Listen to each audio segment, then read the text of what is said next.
Now look, when it comes to Colin Cowherd, him talking about the Dallas Cowboys, his opinions tend to vary. There are moments where he praises the Cowboys and talks about how Dak Prescott's really good. Then there are moments where he flip-flops and says they're terrible, or Dak is this, or this person's that. And again, it's the NFL. All of our opinions change on a week-to-week basis. We know that, right? And that's just how it is. But he recently talked about his Super Bowl bubble and are the Cowboys included in that, and whether or not they're going to do anything this postseason, and what are the expectations that the media are giving the Dallas Cowboys. And with that, we're going to be doing that over the next couple of videos as we get closer to the postseason. What are people projecting the Cowboys to do?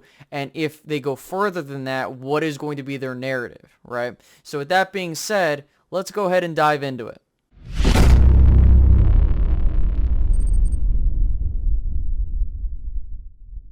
Now, look, I get it. The Dallas Cowboys are a weird bunch because you either get a team that's going to come out and kick ass, and then you're going to have a team that might lay down and just take it. Because for some reason, the Dallas Cowboys are that very bipolar team that if they're hitting on all cylinders, they're unstoppable. But if they don't show up, they really don't show up. So we might see that this postseason. We just might, right? And with that, we're going to go ahead and dive into what Colin Cowherd has to say about the Cowboys on his Super Bowl bubble little mini episode. And then once we get through that, we're going to go ahead and further discuss. If you're one of those people, this would explain me, that doesn't think the Cowboys can win the Super Bowl. Remember, happiness is about expectations. Are you unrealistic in life? You're bound to be unhappy. Are you realistic in life? You're bound to be more grateful and happy. So my Super Bowl bubble, I do this about once a month, usually has about 8 teams. This year it's got 5.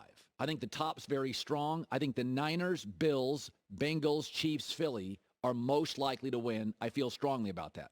I do think the Chargers, Packers, momentum in Dallas have absolute either momentum, personnel, or an identity that could be very dangerous. If you believe that to be true, that those teams are favored, and then the 3 on the periphery, I don't think Minnesota in big spots, they have no history they're going to win. Their defense is absolutely atrocious. Hard to win a Super Bowl with a terrible defense, and Minnesota's is terrible. Jacksonville doesn't have the big game experience. I think they could maybe get in, win a playoff game. That's about it, especially when you've got Burrow and Allen and Mahomes and Herbert. So if you believe that is a reality, that's a 1 playoff win team in Dallas. You're going to go to Tampa and open and win. You'll be favored and you'll win over an anemic offense. But you're most likely in your second game to go to like a Philadelphia or San Francisco and lose. Now you can get a break. If Green Bay beat San Francisco, I think that's unlikely. San Francisco's got far more offensive weapons and I think a better offensive coach. Now if Green Bay beat San Francisco, though, then Dallas could play the winner of the Minnesota-New York Giants game. Then you're a 2-win playoff team. You'd beat those teams. I think. They just don't, Minnesota's defense is atrocious. Giants' offense is pretty weak. But with the Cowboys, everybody's going to want Mike McCarthy fired, right? If they don't win this level or that level. If you believe if you go back to my Super Bowl bubble, those are mostly the best rosters in football. I mean, San Francisco and Buffalo's rosters, Philadelphia roster, stacked. Cincinnati offensively stacked with an underrated defense. And we got Reed and Mahomes. Those are the best rosters. The Chargers, defense, not great, not as great. Green Bay, weapons, not as great. And Dallas, let's be honest, Dak tends to be a complimentary player, not a driving force to wins. So if you think that's true, you're going to win 1 playoff game. That's it. And that's okay. Now, there's a lot to unpack there. So the first major portion of it is the expectations for the Cowboys, right? Where do you think the Cowboys will end up? Now, there are some media members that think, hey, if the Cowboys don't reach the Super Bowl, then it's the ultimate disappointing season. But if you think that other teams are better than them, then what does that mean for Dallas? So if they lose to a team you think's better than them, then is that really a disappointing thing for the Cowboys? What? I don't get it. So to kind of go off of what Colin Cowherd's saying here, so he thinks, Dak has to be a complimentary piece, and this is where the team's at. Based off of how they look, they should win at least 1 playoff game, and they should only win 1 playoff game, right? And it's really about the route they have to go, like he's talking about, the matchups portion of things, okay? So, here's how I currently view it. As we currently stand today, the Dallas Cowboys have to go on the road to play the Buccaneers in Tampa Bay, and we know the track record. Okay, well, the Cowboys haven't beaten Tom Brady and yada, yada, yada, okay? So if they lose that game, and this would be disappointing, I will not fret here. Yes, I think that if the Cowboys lose that game, especially if they're favored, knowing how Tom Brady and the Bucs offense has looked and what you could have done to them earlier in the season, you should have beaten them if your offense wasn't complete crap to start off, which a lot has changed. If you lose, that's disappointing. But let's say the Cowboys win that matchup. They'll probably be favored by like 3.5 points, and the line might move in favor of Dallas, and if that happens, odds are they're going to win. So let's just say that the Dallas Cowboys win that game. Now, they're going to play the number 1 seed, right? Unless some crazy crap happens, I think that the Dallas Cowboys would go into Philadelphia. And the question is now, do you think the Cowboys can beat Philadelphia? I think they can beat Philadelphia. Will they? Well, how things are going, Dallas is playing a brand of football that they can win. And if you look at how Philadelphia has played offensively without Jalen Hurts, I think the biggest question is with Lane Johnson being out. If Jalen Hurts comes back and that offense still doesn't look optimal, yeah, I think Dallas, as of right now, if you put a gun to my head and said, Space, you must predict this game, I'm probably going to pick Dallas to win the game because of the fact that Dallas will be having the momentum, they'll be healthy, and they're not playing terrible football like they were like last year. They weren't playing good offensive football to end the year. So a lot of those questions started to kind of seep in. Dallas is doing the exact opposite this year. They're still steady offensively. They're getting guys back on the defense. Cool. We know where they're at there. Now, with all that being said, right, let's say they advance past Philadelphia and they play a team like San Francisco in the NFC Championship game and they lose that game, right? Is there disappointment there? Well, no, because if you think the Cowboys at most were going to win a playoff game and they don't win the next playoff game, then hey, you met the expectation. Like for me, they have to at least win a playoff game. That's just kind of where I'm at with that. If they win 2 playoff games, I think that that's, gravy on everything else. But that's kind of where we're at, guys. That's the expectation portion of things. Like, there are going to be those that say the Cowboys should lose to Tom Brady, or they're going to lose this, that, and the third. So if they do lose, they can be like, see, I told you, the Cowboys always choke. But if they win, they'll be like, well, you see, Tom Brady actually, they'll start giving excuses. We already know where this thing goes. And it shouldn't be that way, right? My honest assessment is, yes, Tom Brady has matched up well against the Cowboys. However, when you look at how that team has looked offensively, we have seen moments where they were up 17 points versus a team like the Bengals, and they got blown out 34-17 the remainder of the game. Like, things like that happen, right? Now, moving on to the whole complimentary piece crap about Dak Prescott, let me just keep it a buck with you. I personally think that Dak Prescott, is he the best quarterback in the NFL? Absolutely not. I don't think so. I think Patrick Mahomes is the best quarterback in the NFL right now. But he is playing a level of football, that being Dak Prescott, that can win you games. At the quarterback position, right, I'm very big on the Bill Parcells quarterback commandments, and with that, the job of the quarterback is to get his team into the end zone. The Dallas Cowboys have averaged 27, for the past couple games, they've scored at least 27 points a game. If you want to include the full ride when Dak Prescott returned from the injury, they've been, at minimum, they've been scoring 24 points a game. Like, that is really good. Really, really good with the consistency portion, not necessarily the point total, but you get what I'm getting at, right? So for me, I think the best recipe for success for the Cowboys is they don't get in their own way. We see that if you have CeeDee Lamb going, they are going to be hard to stop because the run game, if Tony Pollard's in there, now you got to account for that.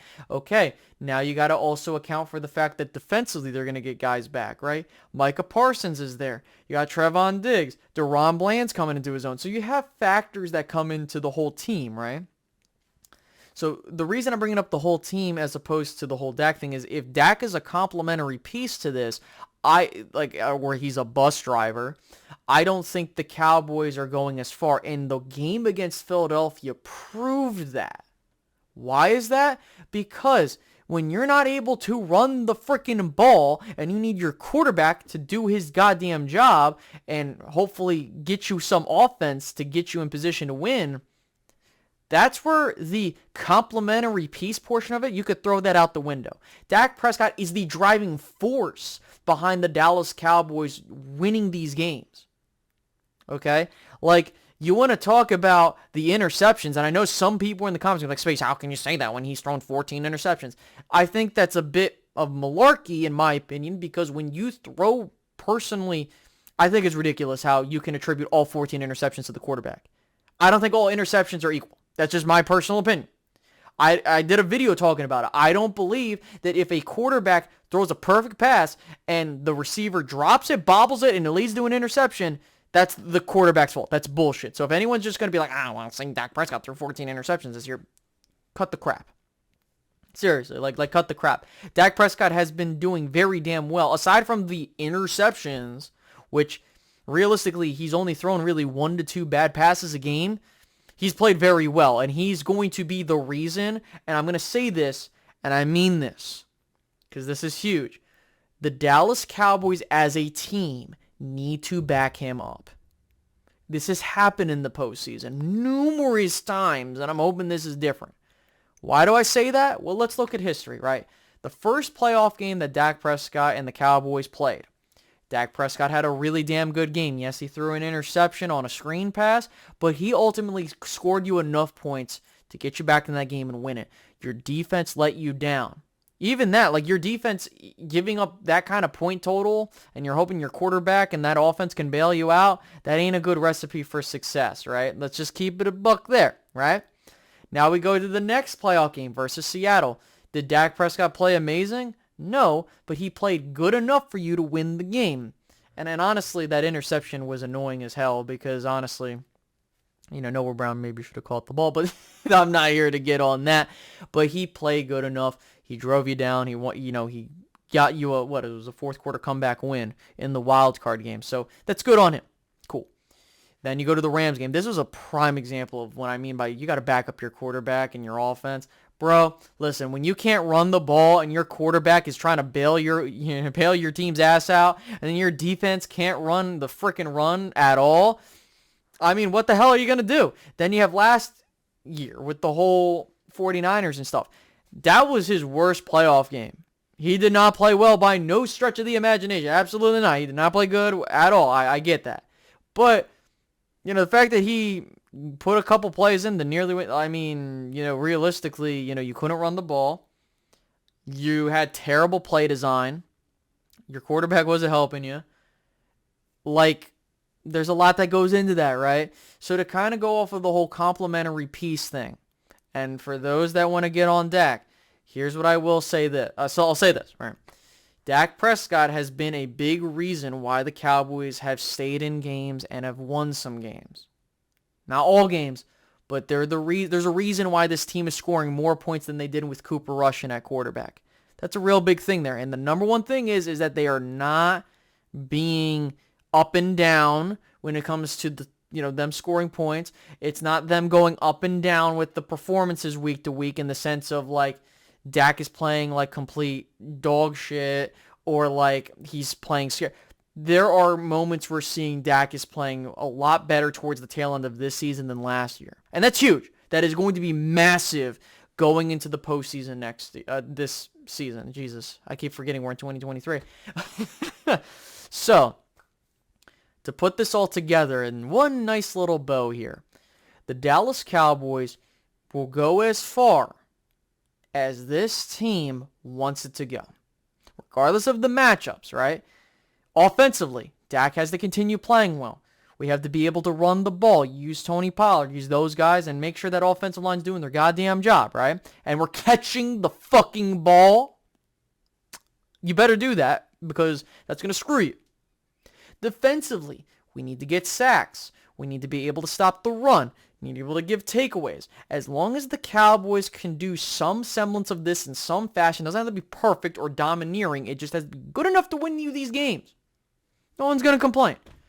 If we make it to the NFC Championship game and we lose, I don't think anybody's going to complain about that. I honestly don't, unless we lose a certain way. if the Cowboys lose in the first round of the playoffs, oh yeah, we're definitely going to have something to say about that. But listen, guys, I have nothing more to say on this other than this. Is Colin Cowherd right with his assessment here? I think he has some points to it, but at the same time, I disagree with the whole Dak Prescott, he has to play as a complimentary piece for this team to win or this, that, and whatever the hell. No, I don't think Dak is a complimentary piece. I think that he's the driving force offensively for the Cowboys. I think defensively, it's the same for Micah Parsons, and I think as long as these guys show up and show out, they'll be fine. But at the end of the day, right now, as I currently stand here today, I think in terms of where I can see the Cowboys going, I think they can win 2 playoff games. Do I think they are going to? No, I don't think they are going to win 2 playoff games because, again, I don't know how things are going to look in the postseason. Like, we don't know the finalized postseason picture, so I can give a full analysis of how these teams are playing in this, that, and a third. I'm not trying to give you a cop-out answer. It's just, guys, we don't know yet. And we'll revisit this once we talk about the whole postseason being set. So with that being said, I hope you guys enjoyed this video. If you did, leave a like, subscribe, and hit the notification bell. And I'll catch you guys in the next one. Have a good one, guys. Goodbye.